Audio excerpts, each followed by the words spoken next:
Very good morning. This is Professor Dr. R. Vijay. You're watching me on Power Systems YouTube channel.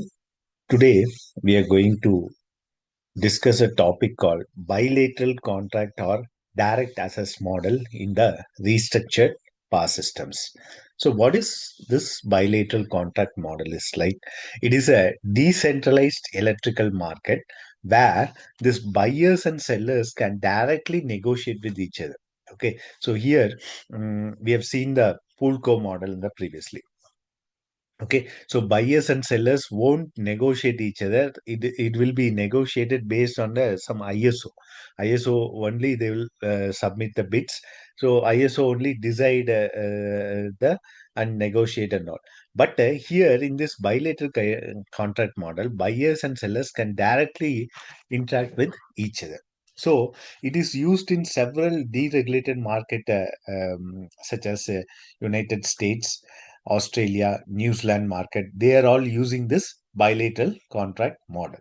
As I said in the previous, this is not mandatory, like everyone has to follow this model and all.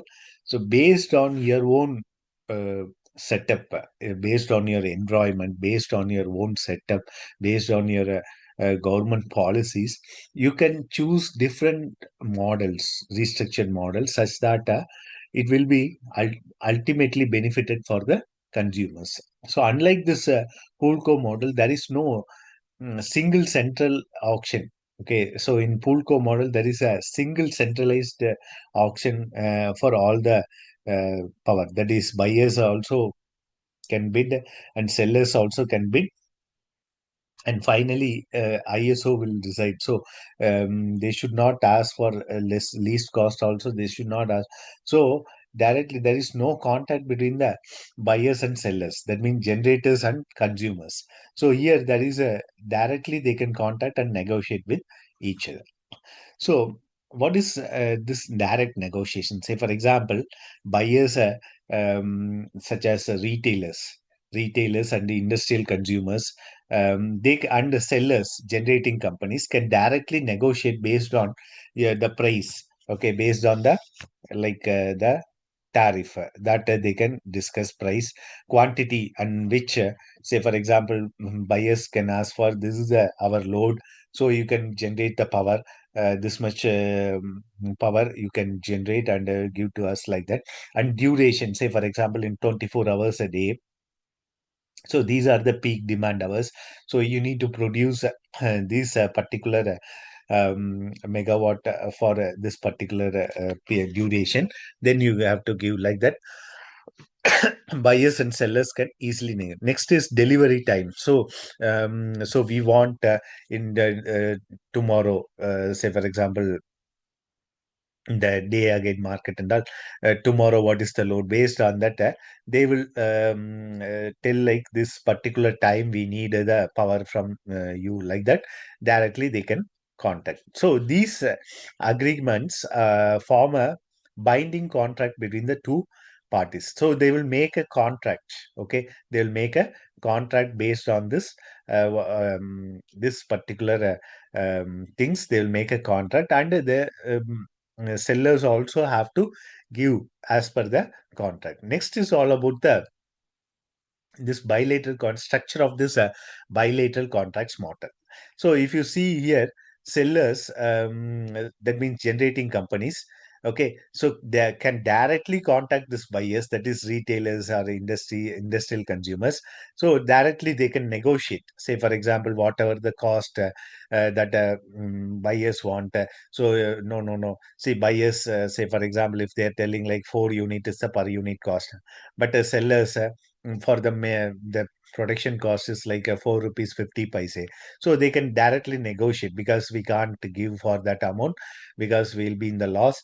You need to increase the little bit, like that. Directly they can um, uh, contact the buyers based on what price, quantity, duration, and delivery time up to which what next is the contracts will be made. So here the ISOs what is the main role of ISO's independent system operator in this bilateral contract model is like schedules the power, confirms the feasibility, ensures the reliability and security. So manage the transmission constraints. So transmission constraints like loss constraints and all, they need to taken care of. Okay, and also they need to schedule the power for a particular 24 hours means what is the peak time, what is the non-peak hours, how much power needed and all. They need to and also reliability and security, and that is all always there for a ISO. So this is all about the bilateral contract model or direct access model. Directly we are negotiating with the buyer, so that's why it is called direct access model. Or we are making a contract. Okay, we are making a contract within the two entities. That means generation companies and as well as the buyers. That means consumers. That means retail consumers and industrial bulk consumers, not the domestic consumers. So these are all about the structure of the this bilateral contract model. Next, what is the role of the ISO, that means independent system operator, in this bilateral contract model? So ISO that does not set prices or run the central market as like in PoolCo. So ISO will based on the two bits, ISO will fix the prices and running the market. So here ISO does not set the price or run the central market. So it only schedules the power. Okay, just scheduling the power and confirms the feasibilities of transfer. How feasibly we can transfer the power. Next, ensures the reliability and security and manage the this constraints like loss constraints and all, transmission constraints. Say for example, some like fax devices they need to insert. So these constraints and all this ISO will maintain. Next is how this physical or financial delivery mean. Contracts may require this physical delivery. So how much power they need to deliver to this consumers, that they need to mention in the contract. Next, financial statement where difference between the contract price and spot price are settled with the payments. Okay, so statements also they need to give. So where a difference in contract price and spot price. Spot price means that particular market. Say for example, immediately some deficit is happening. Okay, some fault happening in the generators. So immediately we want power. So where can we buy means there is a market called spot market. Okay, spot market, immediately you can buy. Say for example, some groceries, it is not there in your nearby shop. Then if you go to some supermarket, definitely it will be available because there they will always keep the and that all the items 24, some supermarkets are working 24 by 7 also. Okay, you can take the whatever the groceries or whatever the things, vegetables, fruits you want, and you can bill by yourself like that also there. So like that same similar way in this electricity market also spot prices are there. So spot prices also, this difference and all, they can made in this financial settlements. Next, what are the purpose and benefits of this bilateral contract model? So first thing is risk management. So used to hedge against this violate spark market. So sometimes violates. So we need to say, for example, spot market. What happens if you ask for anything now itself? Then they will charge with a more cost. Okay, because say for example, in the spot market, what they'll do generally they'll generate the power and they will always that they'll give to the grid. Suddenly, if you want some, say for example, 25 megawatt is the deficit. Suddenly, you want means so whatever the price set by the spot market, you need to pay. So that is the risk is there in the in the spot market. There is no risk in this bilateral contract matter because we are making the contract. No, you need to give for this 5 rupees means they need to give. Okay, even though they can purchase from the spot market, that is all not there. but they need to give the reliable power supply because ISO is there to monitor. Next, it offers a long-term stability for both the generators and buyers. So because it is mentioned in the contract, no, so they need to give the power. Okay, so stable power to the buyers. Next is what is the flexibility? So contracts can be customized to meet the needs and risk of the each parties. Okay, so they will be clearly mentioning this all these things. Say for example, uh, if a sudden raise in the demand, so in the from the demand side, like industrial consumers and bulk consumers, they are giving the this is how the demand is. Suddenly the demand is rising, say for example summer seasons and all, suddenly the demand will rise. So in the contracts they will be clearly mentioned, if the demand is rising beyond this limit, you need to pay this extra amount and all, they will be clearly mentioning in the contract, so it can be customized to meet the needs. They'll be mentioning this conditions and statements also.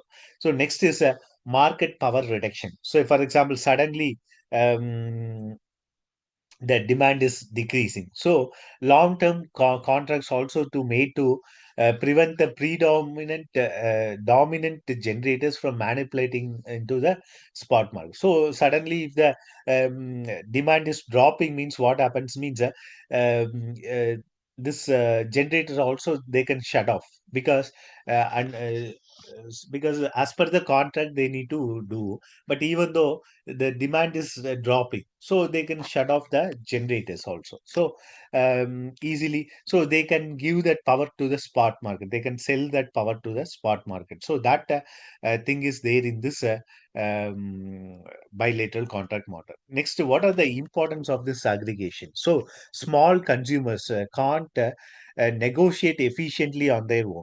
Okay, so like domestical consumers and all can't negotiate, because only bulk consumers can negotiate because they are taking the more power. So next is distribution companies or retailers can act as aggregators. Okay, so distribution grouping a small consumers to get a better contract terms. Okay, so because then if you see in this model, distribution companies are not there, or retailer. So this retailers or distribution companies also can act as aggregators, so making the small group of consumers to get better content. So for example, all the domestic users are there, they can come up with some new schemes. Say for example, if you join in our market, so we are giving the free power for daily 1 hour, you can utilize in the midnight or in the early morning, one line 1 hour you can utilize, like that also some contracts can be made. Okay, so because the this small consumers also, the domestical consumer also can have to be taken care of, no, because as per the market, only bulk consumers and the retailers only, they are negotiating with the generators. So, but if you take the domestic consumers, like small consumers, they can't able to contact the generating company. So this aggregate retailers or distribution companies act as aggregators. Okay, such as framing the small groups to get a better contracts, because they also make a association. Small like consumers, like domestic consumers, make a association of that particular area. They can also can make a group. Say for example, particular A area. Say for example, New York, some one part of New York area, one part of New York area, they can also made a small. We are consuming this much power. For example, some 5 megawatt of power we are consuming in this part alone. So area number A. So we can also they can also can directly contact with the generating companies and can make a contract. Okay, like via the retailers. So retailers will be acting as a this one to contact the generating companies. Next is transmission and distribution access. So non-discriminatory rules. So as I said in the previous classes, it is not a discrimination to anybody. So it is a non-discriminatory. So whoever can be the like consumers, whoever can be the generators. So there is no discriminatory, non-discriminatory rules can be followed in this transmission and distribution. So ensure the fair access to the grid. Okay, anyone can access. So fair access. So wholesale suppliers, what they need to do is they need to pay the transmission charges to the transmission company, because in between transmission companies also there and distribution companies also there. Who will pay?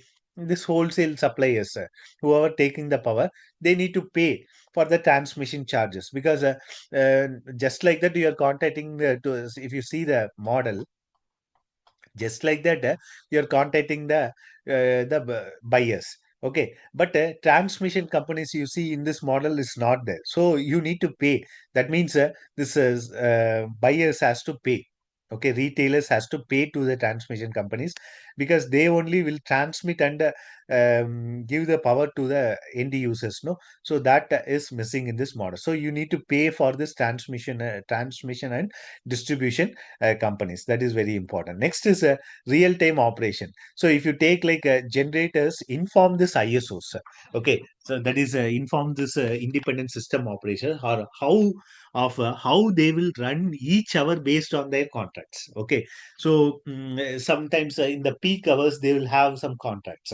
Okay, in the peak hours alone we'll be charging for some 7 rupees or 8 rupees. In the non peak hours we'll be charging for only 3 rupees. Like that also some contracts can be made. So just to maintain the reliability. So to maintain the reliability, what we need to do, suppliers submit the incremental and decremental bits.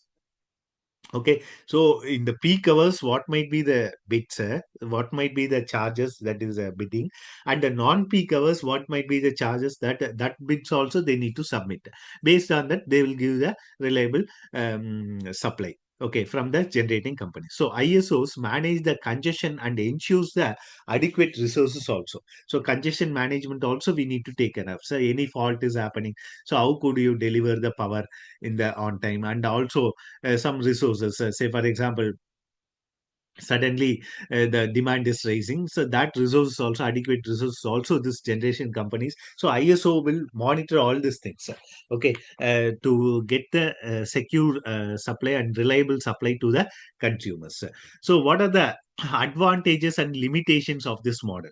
So main advantages, price stability will be there. It protects against spot price fluctuation. So if you take the spot market, fluctuations will be there, because due to the demand fluctuation will be there. But here if you take in a bilateral contracts model, the stability in the prices will be there. Next, contracts can be tailored anytime, flexibility, because sometimes immediately the resource, say for example, cost of the coal is increasing, or some cost of the fuel is increasing. So in the contracts already they will be mentioning, if the fuel rate is increased, we will be raising the rate accordingly. Like that contracts they will be made. So flexibility is also there. Next, market power mitigation, more competition. Okay, in long term contracting. So this is also one of the advantage in this particular bilateral contract. What are the main limitations? So limitation mean many contracts require negotiating and expertise or software. So because suddenly we are increasing the price in the peak hours and all, so many contracts we need to make, because in the that software, if you visit any ISO software or restructured power market websites. So you need to mention this contracts, and then you need to change that contracts day by day, or in the monthly ones. Like that you need to, because whenever the contracts they are changing, you need to update. Many contracts update you need to make. Okay, so that consumers also will be get confused. They need to see regularly that updates from that particular markets. Next is low transparency. So because private deals lacks openness. Okay, because some private companies, this they will not openly tell this auction sometimes. Okay, so that is also one of the limitation, low transparency, because what are all happening inside, just they will give the tariff, this much tariff only, because backside what are all going on and all, we don't know. Okay, because suddenly drop in the demand also, you need to pay that charge. That is also next possible in efficiency. So without the coordination, system wide optimization is harder, because coordination should be there between the this consumers, like domestical consumers and as well as bulk consumers. So if the coordination is there, then this optimization also is a very harder part. So how it is differs from this PoolCo model? What is the main difference between the PoolCo model and bilateral contracts model? So in the PoolCo model, it is a centralized auction will be taken care of. Okay, because ISOs and all will be there, and ISOs only will set up this market clearing price. But if you take the bilateral contracts model, decentralized negotiation, okay, because directly sellers are contacting the buyers. Okay, that means generating companies are you can approach the generating companies easily from the buyers. So that is there in the bilateral contract model, whereas PoolCo model, that is not there. So ISOs will be there, that they only will set this prices and all. So ISOs just to ensure the reliability in the bilateral contract model. But in the PoolCo model, ISOs only will maintain this bids, and this ISO only will set this market clearing price. So in PoolCo market, what uniform prices will be there. Whatever the rise in the demand or drop in the demand, one price will be there. But in bilateral contracts model, depends on the demand, depends on the peak our demand, non-peak demand, the prices might be varying based on the contracts. Next, in the PoolCo market, generators bids into the pool. Okay, generators, what they'll do, bids directly submit the bids into to the pools. But here generator sells directly to the consumers. Okay, via the pool only they need to come. One pool will be there. Already I discussed, pool is what, collection of all the waters. So here in the PoolCo market is nothing but generate, all the generating companies submit their power, whatever the power generation they will be submitting, they will be sending to one grid, common grid. So that grid is connected to a ISO. So ISO will maintain what are the contracts. So based on that, you will be getting the power. So based on the bits, you will be market, based on the market clearing price, you will get. But here there is no market clearing price. Directly contacting, no. So generator sells directly to the consumer. But here the customers has to pay the transmission cost and distribution cost to their particular company. That is also there. That is also you need to remember. These are the difference between this PoolCo model and bilateral contracts model. Next, most of the countries use this hybrid model. Say, for example, long-term bilateral contracts, this plus short-term spot market for balancing. Because, as I mentioned, some USA model, Australia model, and England model, they are also following this bilateral contracts model. Because of this long-term contract, okay, long-term they can give for 5 years or 10 years.